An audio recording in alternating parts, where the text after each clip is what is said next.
Hello everyone, Dan here from the Next Issue Podcast. On today's video, I'll be doing a review for the Summer of Superman special number one. This is an oversized special issue to kick things off for multiple Superman series and set up the new era for Superman. We have three writers on this because there are three chapters on this book. We have Mark Waid, Dan Slott, and Joshua Williamson. I'll talk a little bit about the end about what they're doing in the future with Superman.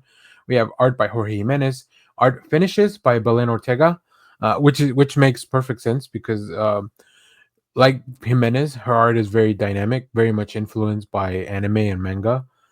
So perfect artist to help out. And then of course we have an epilogue with Dan Mora's art, letters by Dave Sharp, the main covers by Jorge Jimenez and Tommy Moret, and of course there's going to be a plethora of covers. You're not going to want to miss out on this one. 48 pages for $6 in at least in the US. I think that's a pretty good deal for a book of this caliber. So, what is this book? Let's talk about it. This is it. Spring into the summer of Superman, the Man of Steel and his universe of friends, family, allies, and rogues is in for some big changes, and it all starts in the Summer of Superman special, brought to you by all these architects that I mentioned earlier. This will set the stage for all the mayor events exploding throughout the Superman titles when John Henry Irons and Lana Lang take their vows. Everyone turns up for the big day, but trouble is brewing in the horizon as threats from the past, present, and future kick off major new conflicts for the Superman family. Yeah, I mean, I don't know what else to tell you other than we have Jorge Jimenez on art. Like, that's already great. Like, I love the way that Jimenez captures these characters, especially the way he draws a young Clark Kent. Like he's got these oversized glasses, and it looks very funny and weird. Very, very much like I said. I think very stylized of the characters, right? Uh, a little bit of homages to like some of Superman's greatest hits.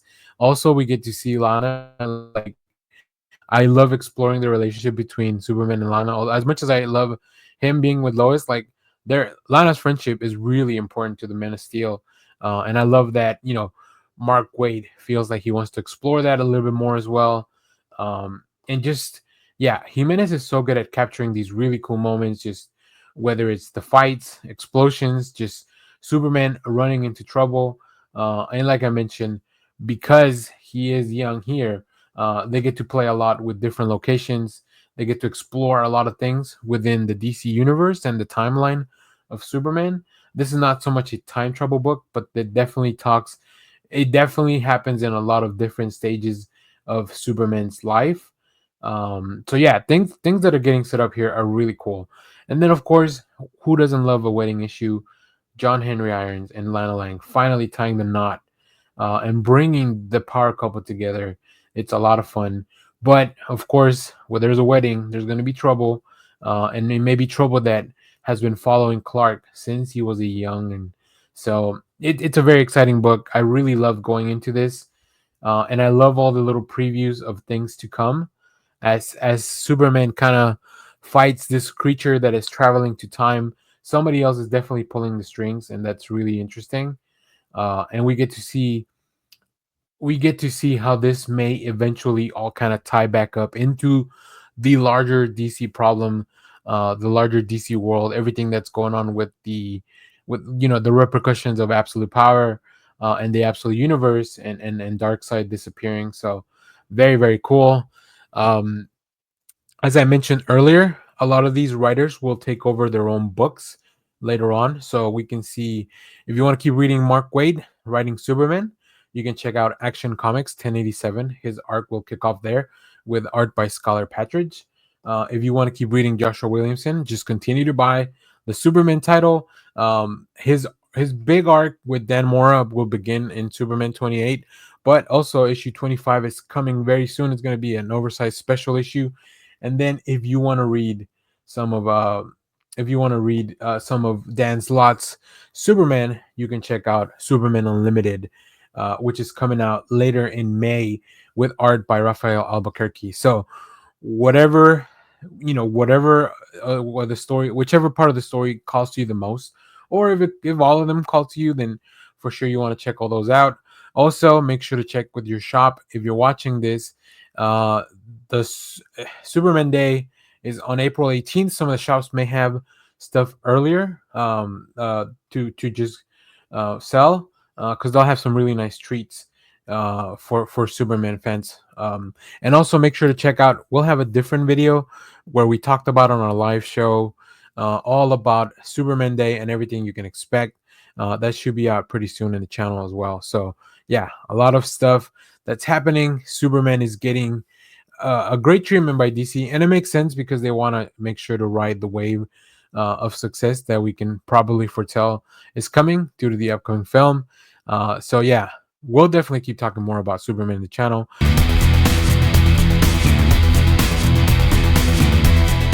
Hello everyone, Dan here from the Next Issue Podcast. On today's video, I'll be doing a review of DC Sonic the Hedgehog #2, The Chaos Crisis Continues.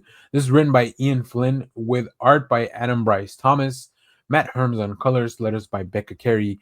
In this issue, the Justice League has some startling new allies. Sonic the Hedgehog and his friends. Go see the first issue to learn all about who is part of the gang. Together, they fight the invading forces of Apocalypse to save Sonic's worlds from Darkseid's devastating ambitions. But can even their combined might be enough to stop a new god? Who will make the ultimate sacrifice for the greater good? You will not believe this cataclysmic event. So yeah, there's some really interesting stuff that happens in this issue. This series, I believe it's supposed to be 4 issues. So we know that we're gonna get a little bit of the story. Things get really complicated for the Justice League and Sonic's team. But I really continue to just it feels like there are high stakes, but on the other hand, everything just feels very goofy. Like you have the Flash and Sonic trying to outrun some Omega beams from Apocalypse. Now, obviously, that can be very dangerous if if you know what happens when somebody gets touched by the Omega beams. But just the dialogue, I think Ian Flynn just writes this very dialogue that is very lighthearted and really fits the universe of Sonic because that's where they currently are. And the art also reflects that, right? These characters, specifically the Justice League members, they look a little bit more cartoony than you might expect. But the tone of the book continues to really roll into the chaos and the severity of the issues. There are some really nice Easter eggs and stuff for if you're a big fan of the games, of course. You'll get to see some really fun stuff. And like I mentioned in the last issue, I really like the team ups. I think they really brought in characters that would feel like they would work very well together. In this issue, you also get to see a lot of these characters fight against some of the Darkseid's forces. But in the end, can they defeat this god of the fourth world? We have some unexpected surprises and cameos from the world of Sonic, and I think that this issue sets up a really interesting premise for the next one, which is gonna be I feel like when things really kick into a new gear, right? Will they be able to fill in the role of the Justice League, Sonic and his friends? That remains to be seen. Also, what is Darkseid's full plan? Why is he after the Chaos Emeralds? And what happens if he's able to acquire all of them? So yeah, this one's fun, full of surprises, full of really witty and funny stuff. I think Sonic's dialogue specifically, just he's a funny guy. He's a funny fella. So I love it. I love the way that these characters interact, and I love the way the book looks because just when you think things are getting very dark and grim, you get this really nice panel that's very goofy and silly. So the tone for this just it's very level-headed, and I appreciate something like that. So I can't wait to see where we go from here. From what I know, like I said, I believe this is going to be 4 issues, maybe more. I'm not sure. I can only see so far as 4 issues in the previews.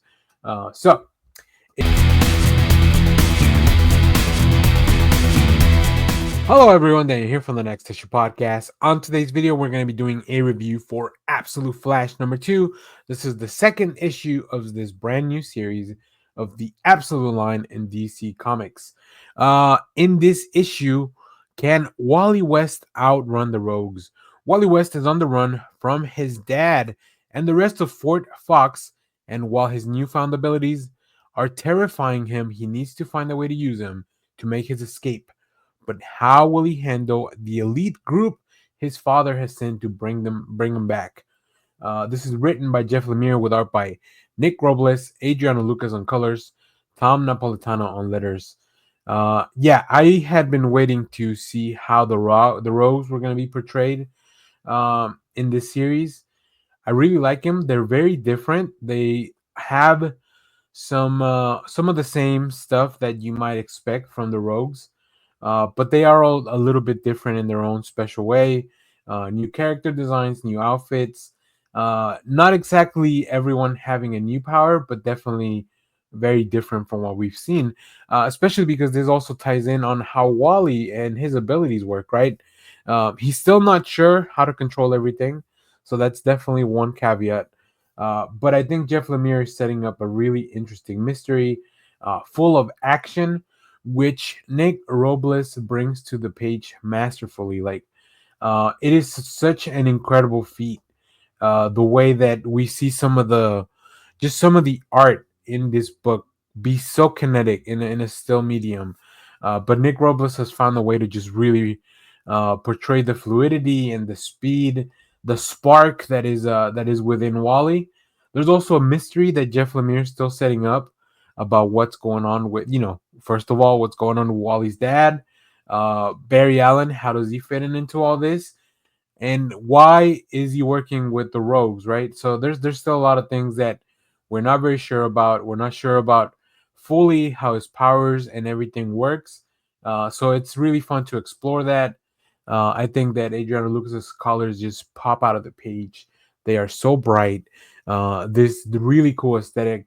I feel like we are establishing like these really bright colors because later on when it comes down to it, we're gonna switch the color palette, and it's gonna be very jarring, but it's gonna be a really cool moment. And they already kind of do that here. There's some hints at um, some possible futures, some possible iterations of of this Flash in these two different worlds. So I'm really enjoying this series. It is so cool, and there's so much mystery. I think Jeff Lemire balances the action comic genre as well as this mystery and maybe even a little bit of a tinge of horror in some of the corners of these pages. Because not only do we have a new introduction of some of these characters, but also just a re-evaluation of what it means to be the Flash. So I'm absolutely loving this. The last few pages left me just wanting to crack open the third issue because it's so much fun. So hello everyone, Daniel here from the Next Issue Podcast. On today's video, I'll be doing a review for Batman Superman World's Finest number 38. This is part one of the crossover with the Justice League Unlimited. I am very interested in the story. This is part one of the We Are Yesterday storyline. This is written by Mark Waid with art by Clayton Henry, colors by Tamara Bunvelen, letters by Steve Wan, and a beautiful cover by Dan Mora. There's obviously other covers that you can check out. So this is the first crossover from the Justice League Unlimited title. It makes perfect sense that it would be with the World's Finest title since Mark Waid is also writing that. Uh, and the way things left off in the Justice League issue, the last one, if you haven't read it, oh my goodness.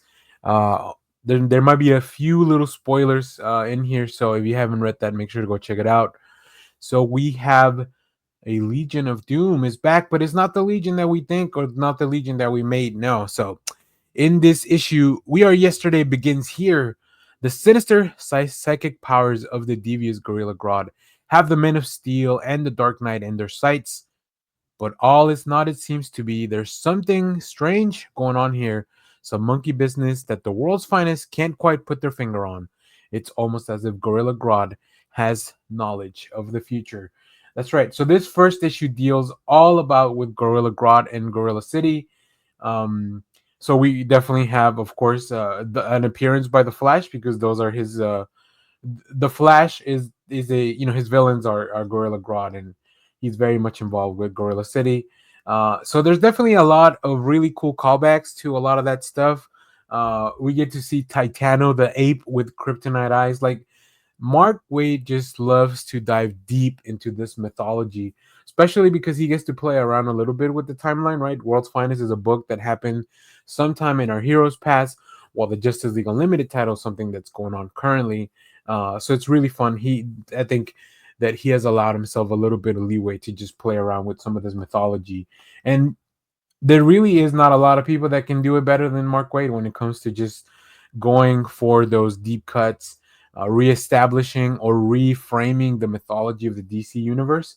I think he has such a great knowledge of what the core of these characters, that it really helps him to expand and explore these worlds and these situations. So if you're a fan of Gorilla City, I think you're going to enjoy this one. Clayton Henry's art is great. It has a really nice balance between something that would look like, Silver Age type of style, but in a contemporary medium, like put through this contemporary lens. But the character designs are still very much. You get to see a Hal Jordan here. You get to see, a lot of the gorillas from Gorilla City. Like I said, Titano. Like, so, all those characters that you might expect to see in the cover of a book from the 60s and the 70s, from one of those Superman titles that were just really being weird. But Clayton Henry brings all that to life in a very cool way, especially when you have to bring in the Flash. There's a big surprise of what's going on with Superman and the plan behind Gorilla Grodd. But of course, this book also continues to sow the seeds of what's happening in the crossover. So I expect that everything that happened here is going to really ripple. The effect's going to ripple out into the Justice League Unlimited title. So very excited to keep reading this. I'm a big fan of Mark Waid. I'm a big fan of the people in this book. And of course, I just love superhero shenanigans like this. So if you have read this title, let me know what you thought about it down in the comments. Let me know, are you excited for the crossover? I think this is kind of like the biggest crossover we've had since everything that happened with Absolute Power. So that should be a lot of fun. Hello everyone, Daniel here from the Next Issue Podcast. On today's video, I'll be doing a review for Wonder Woman number 20. This is a new book from DC Comics. And let me tell you, the news of the death of Wonder Woman have been highly exaggerated. It at least doesn't happen in this issue. In this book, we have a guest star artist. I'll talk about that in a second. A great team up as well if you love a detective story. The Dark Night of the Soul. After the harrowing defeat of the Sovereign, Diana turns to Batman for help solving a murder on Mount Olympus. It's the team up you've been waiting for, the Cape Crusader and the Amazon Princess. This is written by Tom King with art by Guillaume March, Glenn Cowles on letters. We have a really cool cover by Daniel St. Pierre, and of course, many variant covers, including one by Guillaume March. Now, I don't know where to start. I love both Guillaume March drawing Batman, and I love Tom King writing Batman. So having them on this title, it's really really cool. And also because this is a murder mystery, like I love the idea that Diana, in order to help solve this mystery, she turns to obviously the world's greatest detective, but can he solve a mystery when it comes to these supernatural beings, these godly beings that are supposed to be immortal? And it's just very well done. It's a really cool thing. I believe it's going to be 2 or 3 parts. It's not a big um big arc in the Wonder Woman book, but it's a definitely a very well expected and deserved break for the main artist. And also, I love just let's pivot away from the main storyline for a little bit. It lets you think, it lets things simmer. But this was such a fun issue. I love the interactions between Batman and Wonder Woman ever since Justice League Unlimited and the animated series. Like, anytime they are on the page together, on screen together, it's just a lot of fun. I'm a big fan of both characters, and I think Guillaume March does some really cool stuff. A lot of 9 panel grid. I think Tom King really likes that. Like, if you've ever read any other Tom King stuff, that's a pacing that he's really familiar with and really helps him tell this story. But the way Guillaume March utilizes the 9 panel grid, it is just so cool. It just brings things to life in such a way. I continue to kind of look through the pages, and I love the way I love the way March has designed the gods, how they look, how Mount Olympus looks, the way that Batman gets there, and then of course the wager or the idea of how will the gods allow a mortal to solve their mystery, or at least attempt to. What is in the balance? What will they do for it? And then, of course, we know the gods. They're tricky, and they don't play by the rules because they think they don't apply to them until one of them ends up dead, right? So, yeah, it's just a lot of fun. I love this book. I'm kind of paging through it as I'm doing the review again, and I'm just like, every single panel, every single page just has something that is very, very interesting. And then, of course, because of the use of this paneling, whenever there's like a big splash page or a big page that takes up the full, like, it's a really great way to let you know something is very important and something very cool is happening on the page. So I'm very excited to check out the conclusion of the story and see, or at least to see where this goes from here, and to see, the stakes were very high for this story. So very excited. Like I said, I love the team up of both the creative team and then the characters on the page. So I can't wait to read more of this. So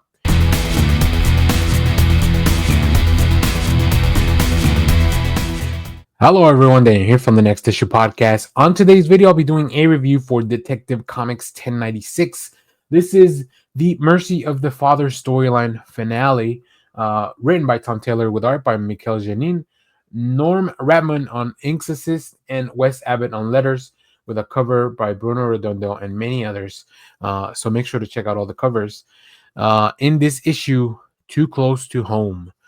Keep your friends close and your enemies closer. Batman has never particularly abided by that adage, but at least he didn't think he did.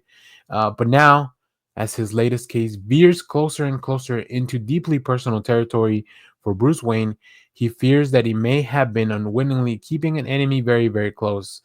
The smash hit continues here in this can't miss issue. So yeah, I think this issue pays off everything that we've been seeing in the past, the past few issues with this arc. Uh, you know, we had a lot of reveals in the last one, and I think that we need some explanations as to why things are happening, why things are playing out like this, and why they are going on. And this happens here in this issue, right? I think um, Tom Taylor's been telling a really fun story, a really entertaining story, and I just love how much he is leaning into the detective aspect of the Batman persona, as opposed to just being all action packed all the time. Not to be said that this isn't filled with action, which looks incredible. I think Mikel Janin just really fits really well in the for the tone of the story, whether it comes to the character designs, the fights. I love the way he draws Batman. Like his Batman's really big, really muscular, but still doesn't look too intimidating in the light of day, because there's a lot of Batman being around in the day on this one. And yeah, we have some answers. We get to see the full family run in and try to help, and then we get to see Batman make a really tough choice, and it's really tough call when the chips are down. What will he really step up to what he needs to do, or will he let his personal feelings put all that stuff aside? So I really enjoyed this one. I'm very excited to see where Tom Taylor goes from here. But I think this is a great introduction. Like these past, I believe 6 or 7 issues, maybe since he took over the run, are a great opening salvo for his run on Detective Comics. So I hope to see more of that in the future. We might get a different artist, because I know DC likes to kind of rotate artists per arc to allow everyone to do some work. So, but I would love to see Mikel Janin continue as well. I really like the way he draws the Bat family and these characters, and his idea of Gotham, which is not as dark and brooding, and it all really comes from the thematics that Tom Taylor's trying to establish here, with a little bit more hope, a little bit more togetherness of the family, and a Batman that doesn't necessarily need to be out on his own all the time. So hello everyone, Dan here from the Next Issue Podcast. On today's video, I'll be doing a review for Godzilla versus Hulk #1. This is a new book from Marvel Comics. Marvel is doing a series of one shots where we get to see different Marvel characters against the King of the Monsters, Godzilla. This one is written by Gary Duggan, with art by Giuseppe Camuncoli, Daniel Orlandini on inks, Federico Blee on colors, letters by Aaron Maher. Um, this is very exciting because obviously the Hulk is one of the characters that you would want to see the most against Godzilla. Now, I will be completely upfront. If you saw my review for the first one with Fantastic Four, that was not my favorite. I had some issues with the art, a little bit of the story as well, but I feel like this one really recovers. I think this one really worked for me. Let's talk about the synopsis real quick. Round two versus the Incredible Hulk. General Ross has no tolerance for monsters of any form. With the Thunderbolts, his anti kaiju force, he's taken down and imprisoned the biggest and baddest monsters in the planet: Fin Fang Foom, Mothra, Kumonga, and even the Hulk. Now, all that's left is his biggest hunt for Godzilla. But the Thunderbolts' efforts bring their last monster to heal may result in the most destructive battle royale ever to rock the earth. It's time to figure out who really is the strongest there is. This is round two in the series of 6 one-shot throwdowns versus Godzilla. Yeah, I really enjoy this book. I love the idea that it is Thunderbolt Ross who is in charge of this force, because it just makes perfect sense, right? He's the army person in charge of hunting down monsters, including the Hulk. He has Thunderbolts. He's got the resources of the government, and I just kind of really enjoy what Gary Duggan and the team presented here. The art works great for me. I love the way the characters are designed. I like Godzilla has this like chunkier, sturdier look. Like I don't know, it feels a little bit very reminiscent of like the Toho era. He doesn't have the gigantic spikes in his back. He has the spikes, but they're not like super spiky or protruding. His head's a little bit rounder. If you're a Godzilla fan, I think you will enjoy this. Definitely looks at some points like there is like a dude. His arms are a little bit longer. So definitely has that look of like, oh yeah, there's a dude in the suit, right? And of course, Gary Duggan brings his own mix of chaos and monsters and twists and turns. We get to see some really interesting characters, uh, which like I hadn't seen in a long time, including Doctor Demonicus, which I don't have a lot of knowledge of, but he has a very distinct look. Once you get to the page, you'll see that even if you're not familiar with the character, you've probably seen him in some comic books. And then, of course, how will Thunderbolt Ross and his Thunderbolts deal with this menace? And of course, the Hulk has to come into play at some point. What's Dr. Banner been up to all this time? What is the Hulk up to at the moment? And who will end up winning this fight? That's for you to know when you go check this out. But I highly, highly recommend it. This is a lot of fun. And then, of course, there's no way that you're gonna see the twist that's coming all the way until the end. Or maybe you are. I don't know. I don't know if you're a smart reader like me. So, hello everyone, Daniel here from the Next Issue Podcast. On today's video, we'll be doing a review for Ultimate Wolverine #4. This is a new book from Marvel Comics in the amazing, amazing Ultimate line from the comics. This is written by Chris Condon with art by Alessandro Capuccio, who I'm very excited. Looks like Alessandro Capuccio is coming to Fan Expo Dallas in the summer, so I'll be very excited to talk to the artist, and also maybe get a little something from him, maybe commission or some cool stuff. I've been enjoying his work since Moon Knight, so like yeah, it's been a long time coming. So this book, in The Winter Soldier Thaws, Wolverine's confrontation with Kitty Pryde and Gambit leaves him disoriented, violent, and questioning his maker's council overlords. Who is Logan? Who is Logan indeed? I really am enjoying this idea that Logan is being controlled in a very Winter Soldier-like fashion, right? He is the Winter Soldier for all intents and purposes here. I also love the idea that there is this imagery of these feral beasts that reside in Logan's head. It's a very Logan light issue, but when you get to Logan, it's like holy crap! Look at all the chaos. Look at all the carnage. Of course, we're waiting to see how will his encounter with the X-Men that we know, he's usually associated with.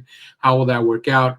What other surprises are in store? And who are all these people that are just waiting to see what happens with this version of the Wolverine? Once again, Alessandro's art is just very cool, very dynamic. I love the designs for these animals that we see. There's a lot of really cool animal imagery in this one. I think that they really are leaning into the more feral aspects of the Wolverine character, the more vicious, the more savage aspects, and I think that's just right up Capucha's alley to draw. I think it's perfect for this. And then of course, there's always a good twist, surprise, an addition to the lore. So how are they keeping control of Logan? How are they able to show mold his mind? Yeah, there's a lot, and then of course they give you a little these little pages with the computer images and a little bit of description of what's going on and what things are to come. The next cover for this also looks very rad, but man, oh man, this one's a good one. Like, just, I mean, I'm sure you saw it as the video was playing with some of the preview art, but man, oh man, Wolverine fighting this gigantic bear. I love it. I love to see it. I love the design. I love the story here. It just fires on all cylinders for me. This is a great series. It's probably the least lore heavy when it comes to building out the world of the Ultimate World, but it is definitely the most action packed because every single page is dripping with some kind of violence. So very, very cool stuff. Hello everyone, Daniel here from the Next Issue Podcast. On today's video, I'll be doing a review for the Superior Avengers #1. This is another tying to the One World Under Doom saga that's going on over at Marvel Comics. Very exciting stuff. I really, really enjoyed this issue. I think that there's something interesting here, but will I continue to read weekly, or will I go to this once it's all said and done? Let's talk about that. But first, let's talk about the creative team. We have writer Steve Fox. Steve Fox has been pretty prolific over at Marvel in recent months. I think Fox is a fun writer, writes fun characters and these crazy ideas. We also have art by Luca Maresca with Kyle Holtz, Mattia Icono on colors, letters by Corey Petit. And some very cool covers. As you can see, I picked up this Doom art variant, but there's so many cool covers here. So, what is this book all about? Let's talk about it, because all these One World Under Doom titles have their own little special thing that it makes them stand out. So, these are not your daddy's Avengers, and there came a day unlike any other when Doctor Doom ruled the world, and he needed an Avengers team all of his own. Christophe Bernard, son of Victor Von Doom, who is a character that I had not seen in a long, long time, has been tasked with building the newest iteration of the Earth's mightiest heroes. But who are these Avengers, would-be heroes, and how did they come to be the Superior Avengers? Find out in this issue. So we'll talk about who the Avengers are, and I will go a little bit into spoilers in a second. So if you want to hear who is all in this roster, come back and we'll talk about it. So this is a very fun book when it comes to the premise. There's a lot happening, including Christoph just trying to please his dad, which, like, hashtag relatable, right? And I just really think that's very interesting. Like, why would a being, why would somebody with so much power like the Son of Doom still have to deal with all that? And especially now that imagine your dad being now pretty much the most powerful person on the planet, ruling everything, Sorcerer Supreme and all that. What can you do to help? And that's really where it comes down to. So where or how or when can you get these Avengers, and who are they? So I really like that. I think Maresca and with the assist by Hodson, I believe one of the pages, they do a great job of just bringing in this world to life, giving characters really cool designs. These are pretty much all new characters, at least to me. Probably a lot of first appearances, if I'm looking at this correctly. So these are all alternate beings from a different universe. So if you don't want to know anymore, make sure to go pick up this book. But we're going to talk about who are the members of this. So we have some time displaced characters that Christoph has brought in from different timelines. We have a Killmonger who is dressed like the Black Panther. We have an Abomination who is wearing a Doom slash Captain America type of armor. We have a Doctor Octopus. We have Onslaught who looks very different than the Onslaught that we know. We have Malekith who also, as a dark elf, looks very different. Looks more like a cosmic entity. We have Ghost, who we don't know much about, but we do have Ghost upcoming in the Thunderbolt. So it's really fun that they put that character in here. We also see an alternate version of Amadeus Cho. Yeah, this is just a really fun book. So get to know these superior Avengers and find out what their mission really is here in this world. So I recommend this. I'm gonna check out issue number 2. And then I'll make a decision if this is something I want to read. It feels to me like I'm gonna end up reading this as a collection because I think there's a grander story to be told, but there's so much going on that I feel like I'm gonna struggle with doing this month to month. But the book is very solid, very quality, another great tie-in. Definitely not something you must read if you just want to get the One World Under Doom story, but is something that you do want to know about and, maybe later after the event is done to see. I feel like some of these characters may stick around because they're pretty cool. So hello everyone, Daniel here from the Next Issue Podcast. On today's video, I'll be doing a review for Web of Venomverse First Brains #1. This is a new book from Marvel Comics. This is the follow-up to the Web of Spider-Verse that we got a few weeks ago. We know that the big crossover Spider-Verse versus Venomverse is coming, and they are looking for individuals that are going to lead this fight. And that's what we have here, right? This book has 3 different stories, along with an overarching story to introduce that last individual that's going to be filling out the roster. So let's talk about the stories that are going to happen here. So we have the Hive Mind. This is written by Matt Groom with Luciano Vecchio on art, Rachel Rosenberg on colors. This is the story that serves as the overarching story for all these little anthology stories. We then have Venom Mouse. This is by Erica Schultz with Dylan Burnett on art, Jim Campbell on colors. It's a story about what if a little mouse from the lab got the symbiote in it. Like, what would happen there? Now, I won't reveal who the ultimate Venom that they bring into the team is, but I will tell you, as cute and adorable as Venom Mouse is, I think going in, I knew that was not going to be the pick. Then we have the Venomizer story. This is by David Desmalchian with art by Juan Jose Rip and Yen Nitro on colors. This story follows the Power Pack. So if you know the Power Pack, maybe one of the kids turns into the symbiote. I'll say no more than that. And then last we have Matt Groom with Venom with art by Chris Allen and Matt Mill on colors. This is a story about an alternate version of Venom that feels very similar to the Venom we all kind of know and love. So I was not a big fan of all the stories as far as like this is going to have ripples and consequences all throughout, but they are very creative stories. They're very inventive. They all have their own different angle, right? I think the Venom Mouse is a very funny story, while the Power Pack story feels very like almost a horror aesthetic to it. I think the art really drives the story in that direction. And then of course we have the Venom story that deals with an Eddie that feels very much like a throwback to the 90s. It's really, really fun.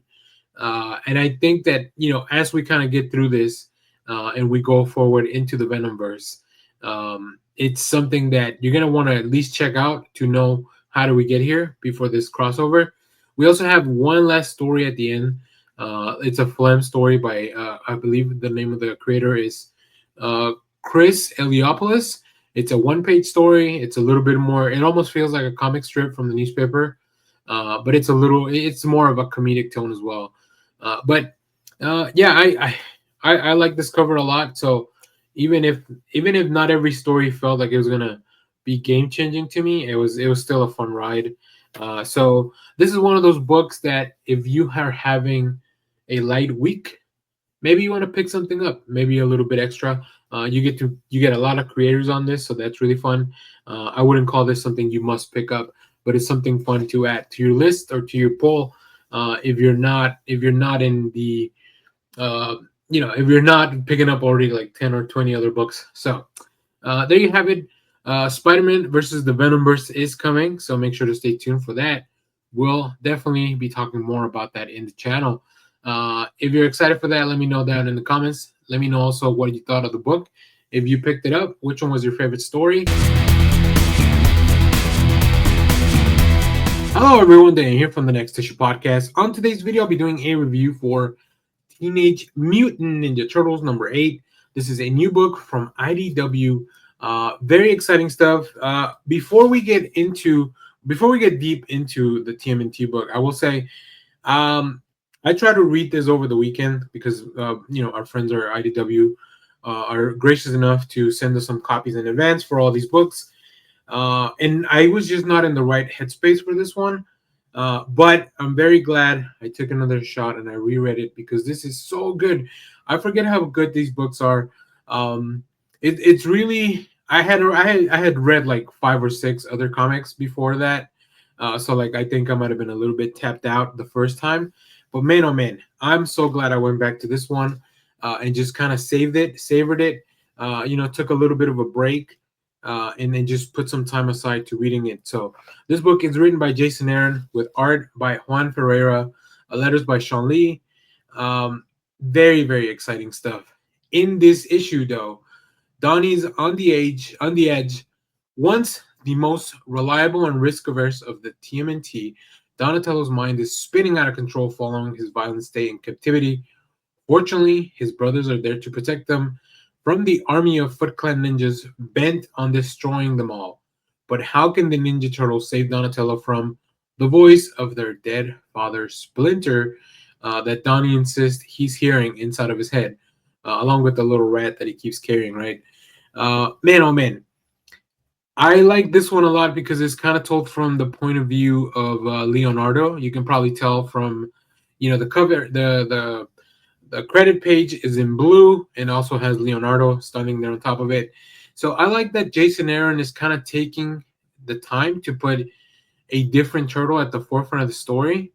Leonardo went through a lot. If you read his issue in the first arc, it is pretty devastating what's happened to him. Right? He was only looking to find peace, and ultimately he lost everything that he had found and cared about, and now he has to go back to his brothers who are separated and broken, and Donnie's in a lot of trouble. And the cities has turned against them. So I love the idea that Leonardo's really taken on this, and it is Donatello who has to kind of snap him out of it before he does the unthinkable. So yeah, this is great stuff. Juan Ferreira is managing to like redesign these characters. To me, it feels like the way these turtles look is gonna be a lasting while. Like they are the classic designs, but they are updated in such a cool way. Especially when you see, I do hope Donatello gets a little better because he's very skinny and he's very like you can just tell he's been hurt and been through a lot. But yeah, I love it. I love the way that Ferreira draws the bad guys with the evil grin. Like they are very over the top bad guys. But it's so much fun to see in a TMNT comic. Like it just really works. And then, of course, the city keeps building this hate for mutants, some of it being manufactured, which it makes sense because not everybody feels the same way about the mutants. We get some classic characters returning to the series. I'll leave it at that. But it's very fun. I hope that they are coming into the story a little bit more into the fold, which will be interesting to see how they are received. Seeing that, I will tell you this: seeing that those returning characters are also mutants. And then what happens once Splinter is left back with the turtles, and what is Donnie up to? Very cool stuff. I love this book. It has been so much fun to relaunch to follow up with this relaunch at IDW. So yeah, and remember, if you're not feeling a book, sometimes it's good to just put it down, go back, take a break, save it for another day, and get in the right mindset. I think the next one is coming up is going to be a Michelangelo focused issue or at least maybe from the point of view of Mikey. So yeah, I love that Jason Aaron's kind of doing this, rotating how we follow the story, and then has the whole city turned against them. That's very, very interesting stuff. It is easy to fight and punch bad guys in the face. It is hard to win the hearts and minds of New York City. So, if you have checked out TMNT number 8, let me know what you thought about it down in the comments. As always, thank you for watching, everyone. Remember to share, like, subscribe, hit the bell so you know when we go live. That is most Saturdays, 10 a.m. Central Standard.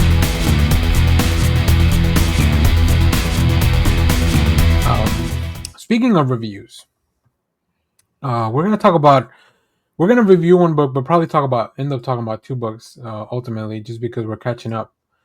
So our friends at Image and Skybound, and I don't know if there's a specific GI Joe office in America. That's right. They sent us for next week GI Joe: A Real American Hero, Silent Missions, Spirit one shot. That's a lot to say all at once, but this is a comic written and drawn by Leonardo Romero with art by with colors by Chris Peter. And let me go through some of these covers real quick. So Spirit is a character I wasn't very familiar with. Oh, I love Spirit. I had the action figure. Oh, this is a really cool cover. Little eagle he can put on his arm. This is a Jorge Fornes cover. Is he the peacemaker of the GI Joe universe? Yeah, also Eagly. Yeah, exactly. Oh, color yourself if you want. I like that one. Oh, this is cool. I like. That is nice. Putting God, they do such cool stuff. I bet this is a die cut cover, and then behind it. Oh, that'd be dope. That would be cool. Yeah. Let's see. I can't read if it says die cut. It just says, oh, foil. Maybe it's a foil. Ooh, maybe they're one of the two shines. I think the black, the red, white, and blue probably are foil. If I had to design this thing myself. So there you go. So this is interesting, and I don't know. You guys have read this, so. I read this without knowing anything about what Silent Missions, the one-shots, were all about. But apparently there was an issue of G.I. Joe that was a silent issue back in the day. It's classic. I have it. I'm going to skip off screen for I have it in a box. Oh. Yeah, I'm going to grab it real quick. I read it originally when it first came out. Yeah. Like I was subscribed to G.I. Joe at the time, and that came in and it blew my mind. Nice. Which is crazy because the concept of taking letters away or like words away from a comic feels like it wouldn't work, but obviously they're getting very interesting people. And Leonardo Romero, I mentioned this in the chat to you guys, but Leonardo Romero is not only is he a comic artist, I think we talked about that couple weeks ago, maybe, when you brought up. I've seen that cover recently, and I know you had it. Yeah. Yeah. So this is the original. Well, this is the reprint of the G.I. Joe 21 from Marvel Comics back in 85, 86. It sounds like 86. Oh, I bet they reprinted this right before. Yeah. So this is and in the back, Larry Hama writes and draws it. In the back, he talks about how it was just a time crunch issue, and they had to get a turnaround on this issue really quickly. And so he's just like, you know what? I'm going to write it and do it myself, all in one. And so that's why there's no words to it, and it's just a story about Scarlet getting caught by Cobra, and then Snake Eyes goes in to rescue her, but Scarlet gets out on her own, really. And right. Like in the Suicide Squad, that Harley escapes on her own. Yeah, exactly. I think what most people remember about this is that as Scarlet is escaping, so is Snake Eyes, and Storm Shadow throws a sword. Let me see. Hold on. Let me see where I'm at. Okay. That's right. So he throws the sword, and then she flies down to try to block the sword, and then Snake Eyes catches the sword from behind Scarlet, and then flips it over his head, and then they fly off together. And that's when you knew they were gonna kiss. And that's when you knew they were gonna kiss. Yeah, but then because it was a silent issue, it stuck in everybody's heads, and now it's this kind of mythical issue. That the real thing costs like $400 on eBay or something. Ooh. Like that. God, why didn't I keep it? It feels so stupid. So in this issue, Spirit and Freedom, which I assume is the bird or the eagle. Yeah. Yeah. Because it's hard to tell because no one had because there are no words. If you There are don't know no words. already. I think in the issue, one of the doctors has a name tag. They do some interesting stuff to give you a little bit of context, with boards and stuff. We'll talk about that in a second. But they investigate mysterious disappearances in a nearby forest, only to discover a grotesque cobra experiment. So, Josh, I'll start with you. What did you think of this book? So I only read the Jinx one. I'm sorry. Oh, okay.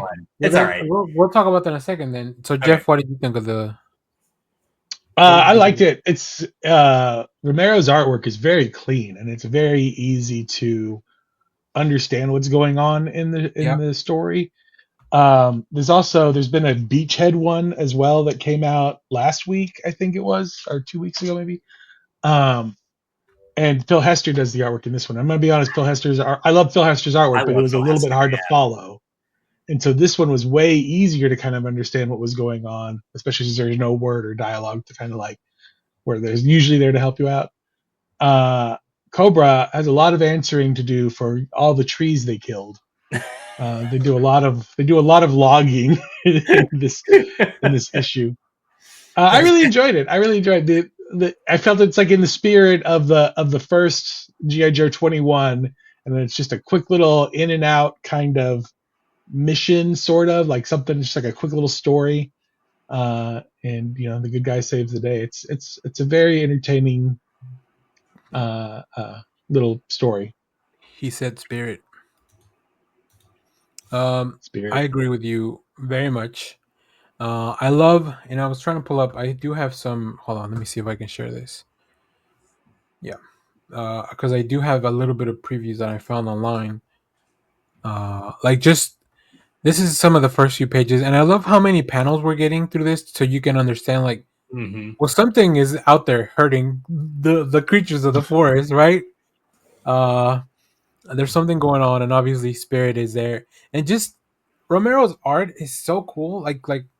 It's like you said, Jeff, is very clean. It's not too stylized, which I feel works very well for a G.I. Joe book. I think, or at least for a character like this, which feels more serious, I guess. I don't know if that's the right word, but yeah, I love all the little panels to kind of show you here's what's going on, instead of a bunch of words saying here's what we're gonna do, right? You can tell he's looking for something. He sends Freedom out to do a look around, right? Just even so many little details that you have to include when you're doing a silent book. And then once you kind of start going through this, you're oh, he's looking for something. Something's going on, right? So it's very clear what's happening, it's a task within itself. So I really appreciate that. That 9-page panel was awesome, by the way. Yeah, the grid. Yeah, here, let me put it back up. It's just so cool. I would love. I saw somebody take a page from Mr. Miracle and print them out in each one in I guess a 8x11 size, and then recreate the page on the wall. Oh, that's cool. You could do that to this, and it would look so cool. Just as a piece of art on its own. So, yeah, I really like this book. I did go back and read the Jinx one. I haven't read the other one, so. There's supposed to be 5 according to the letter in the back, I think, by the editor. I believe that they're supposed to be all through April, but then, like you said, this one came out recently. So let's pivot over to the one that Josh actually read. Even though I thought I guess I put both of them on there, but you should go back and check. I think I only clicked on the Jinx one. They are very quick to get through. If you don't want to pay too much attention, they're very quick to get through. So this one is for Jinx, another character that I'm also not very familiar with, other than I can tell Ninja, right? I think you're either she's got bad luck. She's Ninja with bad luck. Here's some of the variant covers for that real quick. Oh, these are connecting covers. So this all... that's cool. They're going to make me go back to the shop and buy a bunch of covers. Jorge Fornes also did one. Is this also connecting? I don't think so. And then they're doing the same treatment for all of these. Oh, these are also connected. So you get the G.I. Joe. The whole thing will be G.I. Joe. That's cool. That's really cool. I hate it. Because Spirit was the J, right? Yeah. All right. I hate them. So Beachcomber must have been the They snookered me again. In this one, you get to see. Let's see. This is by Dan Waters and Danny on art. Different Danny and Brad Simpson on colors. In this one, we see Jinx in the most dangerous mission of her life. She has 20 seconds and 20 pages of real-time action to escape a Cobra base on a snowy mountain of death. So, Josh, since you did read this one, what did you think of Jinx? I really enjoyed it. My two main takeaways are, one, I both love and hate the structure. Yeah. That cool. I love and hate the structure. I love the idea that every page is a second. Mm-hmm. I question that this amount of narrative could happen in 20 seconds. Like, maybe it's just me, maybe I'm overthinking it, but the entire time I'm like, there's no way that would happen in 1 second. Like, there's no way. Like, you know, so that took me out of it a little bit, but I do want to give huge props to Danny for being a way better Frank Miller than Frank Miller currently is. Because it is a fantastic Sin City style Frank Miller era art. And the whole time I'm just like, God, if only Frank Miller could still draw like this. So I agree with Josh. I was like, there's no way this takes place in 20 seconds. But great. Thank you. It's not just me. Yeah. I was just kind of mentally, I just adjusted for time. I was like, it would have been cool if they just kind of like, and then it was like another 15 seconds and ticked by or something like that. Yeah, exactly. Exactly. It would have, I think honestly, that would have been even more tension filled than the unrealistic 20 seconds that. I think you guys are thinking that these are like some of these events are probably happening at the same time. So like, yeah, at 17 seconds, these guys showed up, but maybe that's also like, maybe the sequence is ending here, right? So like she starts throwing the thing here and then they finish it. But I'll tell you, then there are times when she's just like running across the roof. Like there's that. There's a moment where she gets knocked down. And I was like, there's no way you get knocked down and back up again in 1 second. Like it just, there's you have that too. Damn you. But anyway, but I mean, it was good. It was enjoyable. I didn't. Oh, sorry. Good. No, I was just gonna agree with you. I was just like, it didn't. It only took me out of it in the moments when I thought about it. You know, if I'm not thinking about it, then it's great. Obviously. Fantastic. I don't even think about stuff like that. I turned my brain off. I was like, 20 seconds, let's do it. Also, I will confess, when we first started, I was like, oh, she's got a minute and 20 seconds. Because I was looking at the dots. And I was like, wait a minute. That's not a 1. Anyway. This is where you hear the Fred Durst play in your head. Yeah. That's right. But I really enjoyed this as well. A really, really good time. And I got to go back through our preview folder to get that Beachcomber one. So I can check that out as well. So I'll share that with you guys as well. This might be like the one G.I. Joe thing we're all reading together. And I use reading very loosely. We're all looking at it. Great stuff. I love, big fans of Dan Waters. As you already know from the show. From that Batman, what's it called, Jeff? Batman Dark Patterns. Dark Patterns, right, right. And Creature of the Black Lagoon. I really enjoyed that. I love that too. That was really good. So, I forgot that was Dan Waters. All right.